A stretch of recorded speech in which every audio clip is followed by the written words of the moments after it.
Hello, everybody. Welcome to another book chat. Today is the third installment of our mental health series, and today I'm going to talk about mindfulness. I have 3 books that I think might interest you if you are considering getting some more information on mindfulness. Now, mindfulness is simply paying attention on purpose to the present moment.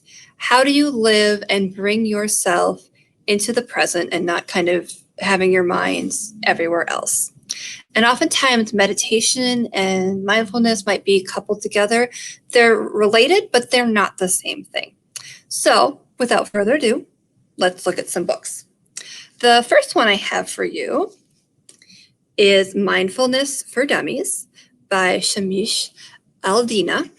And I actually like the For Dummies series when you're like starting out on a topic you may not know a lot about. It's really easy to kind of skip around into certain chapters to kind of find out, what is mindfulness, for example? What is, how can I approach it into my life?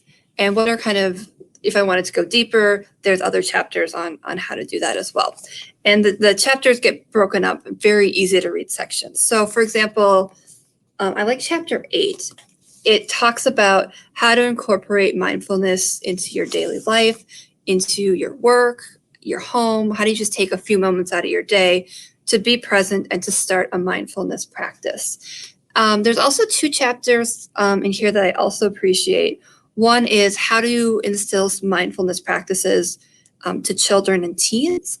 And then also for those of us who are dealing with anxiety, which a lot of us are right now, and also people who have addictions and other specific kind of stressful life situations, how can you incorporate mindfulness practices and concepts to really combat some of these mental health issues?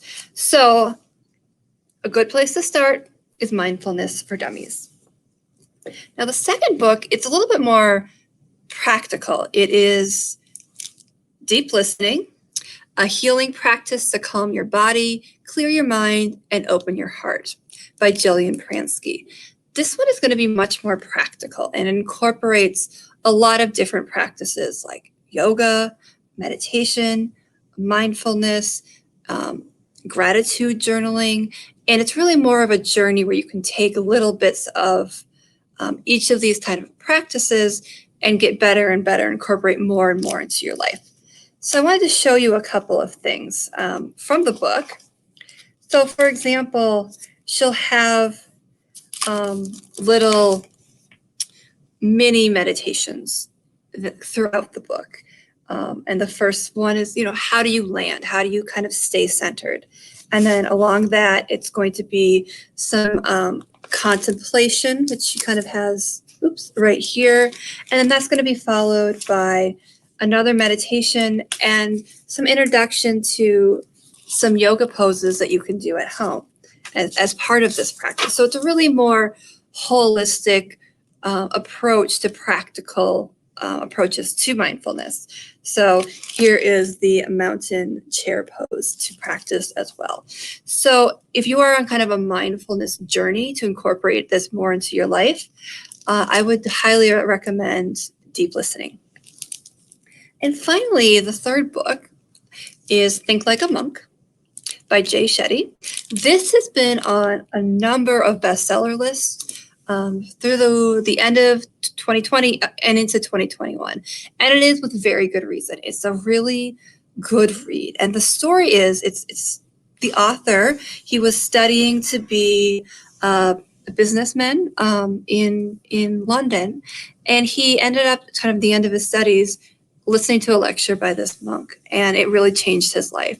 And right after graduation, instead of going into a high-profile job, he ends up going to India and studying with a number of monks on how they meditate and how they kind of live out their daily practice. And he intensely studies with the monks for 3 years.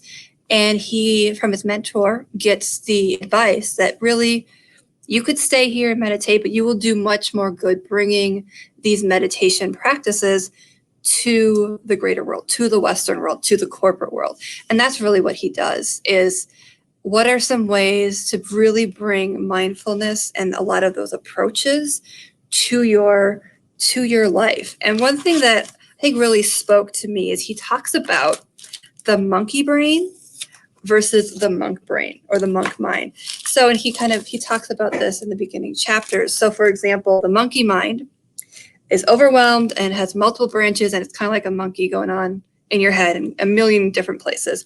Where a monk mind, it's focused, it is centered. And that's really, I think, a really good analogy for what he talks about through the book, is how do you really become centered and know what you value, and how is that going to spill into your life? And that is essentially what mindfulness is. So this is also a really good book for those of us who are a little bit more into mindfulness and really want to understand how does one have this holistic approach to mindfulness. So I highly recommend Think Like a Monk. So thanks for joining us for this third installment on mental health. If you want any of these books, feel free to call or email us. If there's any other books on mental health, we can often make great recommendations. So contact us as well, and we could put them on hold and put them at the drive-up window for you. Thanks for listening, and we will see you again next time.